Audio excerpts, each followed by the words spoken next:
तो जय हिंद। कैसे आप सब? आशा करते हैं कि अच्छे होंगे। बहुत बहुत स्वागत है आपका राघवन जीएस क्लासेस में।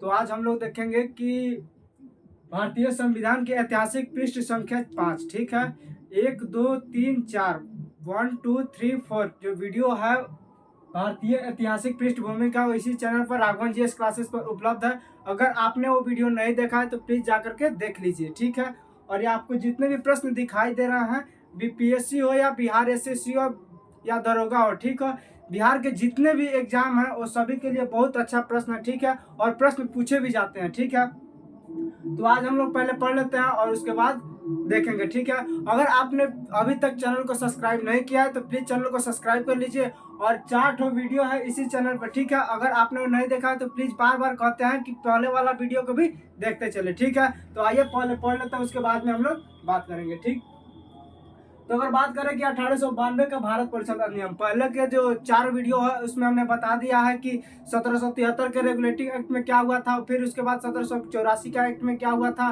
1794 का एक्ट है उसमें क्या हुआ था, 1813 का एक्ट है उसमें क्या हुआ था, 1833 के एक्ट उसमें क्या हुआ था, 1861 का भारत परिषद अधिनियम था उसमें क्या हुआ था, वो सभी हमने आपको बता दिया है। ठीक है, अभी तक आपने नहीं देखा है वीडियो तो प्लीज जाकर वीडियो को देख लीजिए और आगे बढ़ते हैं। तो अगला हम लोगों का पार्ट 5 का वीडियो है। ठीक है, भारतीय ऐतिहासिक पृष्ठभूमि का। ठीक, तो आइए देख लेते हैं। ठीक है, इसमें क्या क्या है।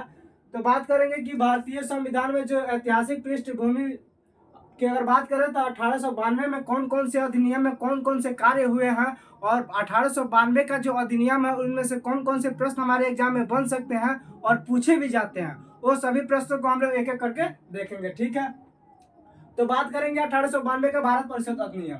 1892 का भारत परिषद अधिनियम में यह कहा गया है, इसमें यह 2 प्रश्न बनता है। ठीक है, पहला प्रश्न यह बनता है कि विधान परिषद के सदस्यों का, विधान परिषद के जो सदस्य थे उन्हें जो है ना अपने जो पार्लियामेंट है उसमें पूछने या बोलने का अधिकार दिया गया। ठीक है, 1892 का एक्ट में ही कहा गया, भारत परिषद अधिनियम में यह कहा गया कि विधान परिषद जो है वह प्रश्न को पूछ सकता है और बोलने का भी अधिकार दिया गया 1892 का भारत परिषद अधिनियम में। ठीक है, और इसका जो दूसरा क्वेश्चन है वो है अप्रत्यक्ष चुनाव प्रणाली की शुरुआत हुई।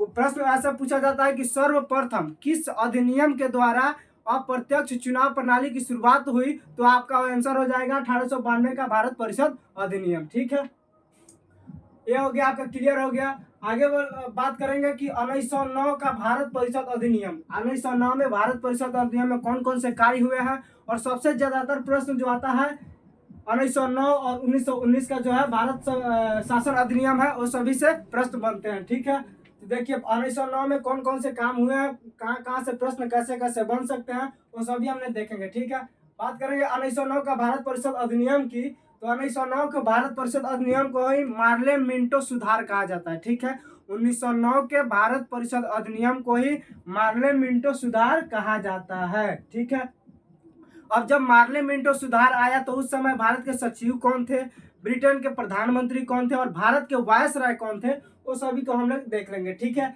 हो सकता है कि अगर बात करें कि 1909 में यह भी पूछ सकता है कि एग्जामिनर की, हाँ 1909 में भारत का सचिव कौन थे, 1909 का जो मार्ले मिंटो सुधार आया था उस समय ब्रिटेन के प्रधानमंत्री कौन थे। तो इससे अच्छा है कि हम लोग एक एक करके सबको लेते चलेंगे। ठीक है, तो 1909 के में अगर भारत शासन अधिनियम की बात करें तो उस समय जो है भारत का सचिव कौन थे, तो भारत का सचिव थे लॉर्ड मार्ले। ठीक है, भारत का सचिव तो लॉर्ड मार्ले हो गया। और अगर भारत के वायसराय की बात करें, भारत के वायसराय कौन थे, तो लॉर्ड मिंटो थे भारत के वायसराय। ठीक है, आशा करते हैं कि समझ में आ रहा होगा। सब तो बताते चलते हैं कि हाँ कहाँ कहाँ से प्रश्न कैसे कैसे पूछे जाते हैं, वो सभी हम लोग आपको बताते चलते हैं। ठीक है, और देखिए जब 1909 में भारत शासन अधिनियम आया तो उस समय ब्रिटेन के प्रधानमंत्री की अगर बात करें तो ब्रिटेन के प्रधानमंत्री कौन थे, तो एच.सी. एक्विथ जो थे ब्रिटेन के प्रधानमंत्री थे। ठीक है, बात करें भारत के सचिव कौन थे, 1909 के भारत शासन अधिनियम आया तो उस समय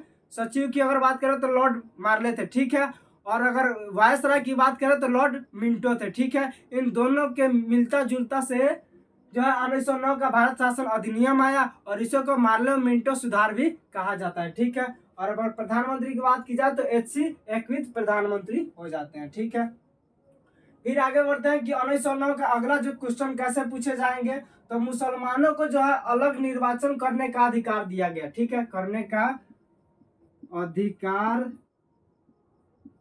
अधिकार जो है दिया गया। मुसलमानों को अलग निर्वाचन करने का अधिकार दिया किस अधिनियम, देखिए प्रश्न ऐसा पूछेगा कि मुसलमानों को अलग करने का अधिकार, मुसलमानों को जो है निर्वाचन अलग करने का अधिकार किस अधिनियम के द्वारा दिया गया, तो 1909 का आ जाएगा भारत शासन अधिनियम, ठीक है। आगे बढ़ते हैं कि पूर्ण रूप से, यहाँ तो आपका जो है सिर्फ और सिर्फ प्रश्न पूछने का अधिकार दिया गया था, ठीक है, 1892 के भारत परिषद अधिनियम में। और वही बात करें कि पूर्ण रूप से जो है विधान परिषद के प्रश्न पूछने का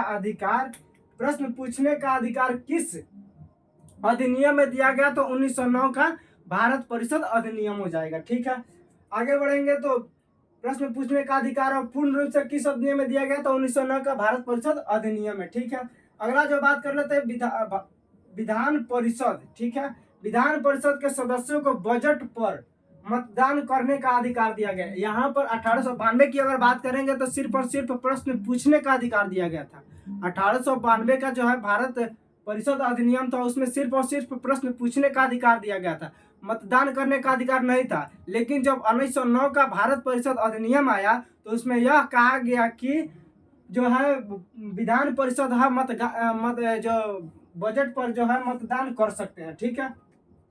अगला प्रश्न की अगर बात करें तो वायसराय को कार्यकारिणी परिषद में भारतीय शामिल हुए, ठीक है। वायसराय में जो है वायसराय के जो कार्यकारिणी परिषद थे उसमें प्रथम बार जो है भारतीयों को शामिल किया गया। और अगर प्रथम कार्यकारिणी परिषद की अगर बात करें कौन थे, तो हमारे सत्येंद्र प्रसाद थे। इन्होंने ही सर्वप्रथम जो है कार्यकारिणी परिषद के अध्यक्ष हुए थे 1909 के भारत परिषद अधिनियम में, ठीक है। आशा करते हैं कि समझ में आ रहा होगा आपको। फिर आगे बढ़ते हैं, और जब 1909 का भारत परिषद अधिनियम को हम लोग देख लीजिए, तो उसके बाद आता है आपका 1919 का भारत शासन अधिनियम, ठीक है।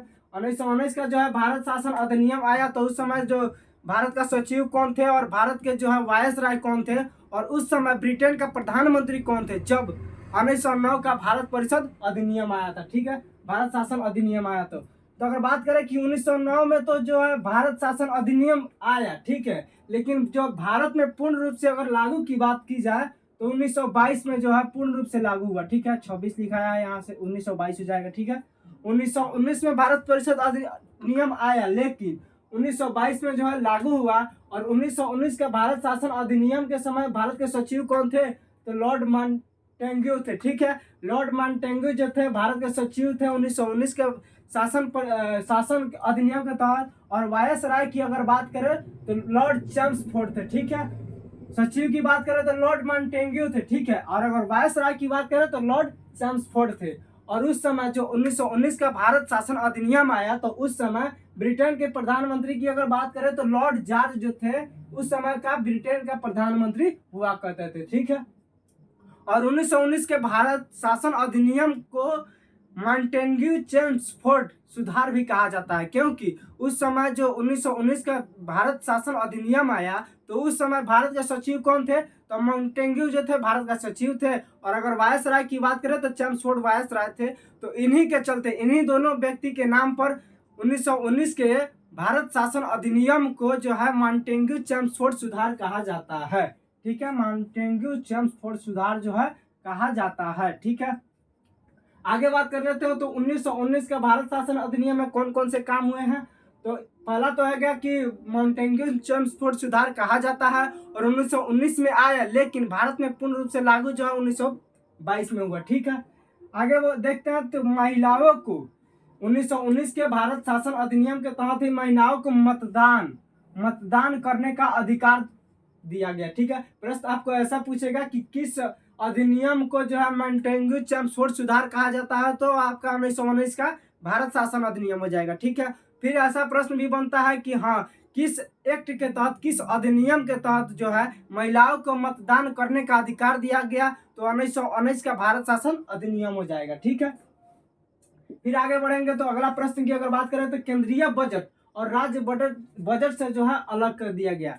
उस समय जो है 1919 के पहले जो केंद्र और राज्य एक में हुआ करता था, ठीक है। लेकिन जब 1919 का भारत शासन अधिनियम आया तो उसमें यह कहा गया कि जो केंद्र और राज्य की जो शक्तियां हैं वो अलग अलग हो जाएगी, ठीक है। तो इसी को कहा जाता है केंद्रीय बजट और राज्य बजट से अलग कर दिया गया, केंद्र को राज्य से अलग कर दिया गया, ठीक है। आगे अगर प्रश्न की बात करें कि सिविल सेवकों में नियुक्ति हेतु प्रतियोगी परीक्षा लंदन के साथ साथ भारत में भी होगा। अगर बात करें कि सिविल सेवकों में सर्वप्रथम प्रतियोगी परीक्षा किस अधिनियम के तहत रखा गया था, 1800 जो है आपका 53 हो जाएगा, ठीक है। 1853 की जो है शासन के तहत यह कहा गया कि सिविल सेवकों के लिए जो है प्रतियोगी परीक्षा का आयोजन की जाएगी। लेकिन जब 1919 का जो भारत शासन अधिनियम आया उसमें यह कहा गया कि सिविल सेवकों के लिए जो है नियुक्ति हेतु प्रतियोगी परीक्षा लंदन के साथ साथ भारत में भी होगा। 1919 से पहले भारत में नहीं होता था, लेकिन जब 1919 का भारत शासन अधिनियम आया तो उसी में कहा गया कि लंदन के साथ साथ जो है भारत में भी सिविल सेवकों का परीक्षा की जाएगी, ठीक है। अगला बात करते हैं कि प्रांतों में दैत शासन की लागू किस वर्ष किया गया और किसने किया और इसका जनक कौन है, तो वो भी देख लेते हैं। जब 1919 का भारत शासन अधिनियम आया तो उस समय जो है प्रांतों में दैत शासन लागू किया गया, ठीक है। और इसका जनक किसे कहा जाता है, तो लियोनस कार्टियस को इस प्रांतीय में दैत शासन का जनक कहा जाता है। किसे कहा जाता है, तो प्रश्न ऐसा पूछेगा कि सर्वप्रथम जो है प्रांतों में दैत शासन लागू किस अधिनियम के तहत हुआ, किस अधिनियम के तहत हुआ, तो 1919 का भारत शासन अधिनियम हो जाएगा, ठीक है। और अगर बात करें कि प्रांतों में दैत शासन लागू किया गया, और लागू तो किया गया 1919 के शासन के तहत, ठीक है। और उसका जनक कौन थे, ऐसा भी प्रश्न पूछता है कि सर्वप्रथम जो है प्रांतों में दैत शासन लागू किया गया तो उसका जनक कौन थे, तो आपको लियोनस कार्टियस हो जाएगा, ठीक है। आगे बात कर लेते हैं कि दैत शासन की अगर शुरुआत की बात करें तो सर्वप्रथम जो है बंगाल में दैत शासन की शुरुआत हुआ था 1919 का भारत परिषद अधिनियम के तहत। किस अधिनियम के तहत हुआ था, तो 1919 का भारत परिषद अधिनियम के तहत जो है बंगाल में सर्वप्रथम दैत शासन की शुरुआती हुई थी, ठीक है, स्थापना हुई थी। और कब हुई थी, तो 1765 में। और किसने किया था, तो रॉबर्ट क्लाइव जो है सर्वप्रथम बंगाल में 1765 में दैत शासन की स्थापना किया था। और किस अधिनियम के तहत हुआ था, तो 1919 का भारत परिषद अधिनियम के तहत हुआ था, ठीक है। या भारत शासन अधिनियम भी कह सकते हैं। आगे बढ़ते हैं तो समाप्ति। पहला तो है कि दैत शासन की शुरुआत कब हुआ था, तो बंगाल में किया गया था रॉबर्ट क्लाइव के द्वारा 1765 में और 1919 का भारत शासन अधिनियम के तहत। और फिर अगर समाप्ति की बात की जाए तो अगर समाप्ति की बात करेंगे तो 1772 में, ठीक है। लगभग जो है 7 वर्ष के बाद जो है वारेन हेस्टिंग्स ने दैत शासन व्यवस्था को जो है समाप्त कर दिया, ठीक है। जब 1765 में रॉबर्ट क्लाइव जो दैत शासन की शुरुआत किया था बंगाल में, तो उस समय जो है किस अधिनियम के तहत आया था, तो 1919 का भारत शासन अधिनियम के तहत आया था, ठीक है। और अगर समाप्ति की बात करें तो 1772 में जो है वारेन हेस्टिंग्स ने इसका समाप्ति कर दी, दैत शासन की समाप्ति कर दी, ठीक है। अगला प्रश्न की बात करेंगे तो लोक लेखा समिति, ठीक है। लोक लेखा समिति की गठन जो है किस वर्ष किया गया, तो लोक लेखा समिति की अगर गठन की बात करें, लोक लेखा अगर समिति के गठन की बात करें तो 1925 में हुआ था, ठीक है। 1925 में जो है लोक लेखा समिति का गठन किया था, किस अधिनियम के तहत हुआ था, तो 1919 का भारत शासन अधिनियम के तहत हुआ था, ठीक है। अगला प्रश्न की बात करें तो लोक सेवा आयोग। एक होता है लोक लेखा समिति और एक होता है लोक सेवा आयोग। लोक सेवा आयोग का गठन कब हुआ था, 1926 में जो है लोक सेवा आयोग का गठन हुआ था 1919 के भारत शासन अधिनियम के तहत, ठीक है। अगला प्रश्न की बात करते हैं तो 1919 के जो भारत शासन अधिनियम आया तो उसके जो है जांच के लिए साइमन कमीशन आयोग का गठन कब किया गया, तो 1927 में जो है साइमन कमीशन आयोग का गठन किया गया 1919 का भारत शासन अधिनियम को जांच करने के लिए, ठीक है। तो आज का जो है पार्ट 5 का वीडियो है समाप्त हुआ। और पार्ट 1, 2, 3, 4 इसी वीडियो पर राघवन जीएस क्लासेस पर उपलब्ध है। अगर आपने नहीं देखा है तो प्लीज बार बार यही कहते हैं कि पहले का जो वीडियो आता है वो सभी आप देखते चले, आपके साथ साथ रिवाइज भी होते चलेगा और कृपया नोट्स बनाते चले। ठीक है, जितना बता रहे हैं बस उतना करते चलिए। और ये जितना आपको दिखाई दे रहा है बीपीएससी हो गया, बिहार दरोगा हो गया, बिहार पुलिस हो गया, अभी जो हाल ही में सिविल कोर्ट का एग्जाम होने वाला है उसके लिए भी बहुत अच्छा प्रश्न है। ठीक है, और कल से जो है आपको आज से, ठीक है, आज से जो है पॉलिटी का तो वीडियो पर डे मिलेगा और कल से जो है हिस्ट्री का वीडियो आपको शाम को मिलेगा। ठीक है, तो मिलते हैं अगले वीडियो में, तब तक के लिए जय हिंद।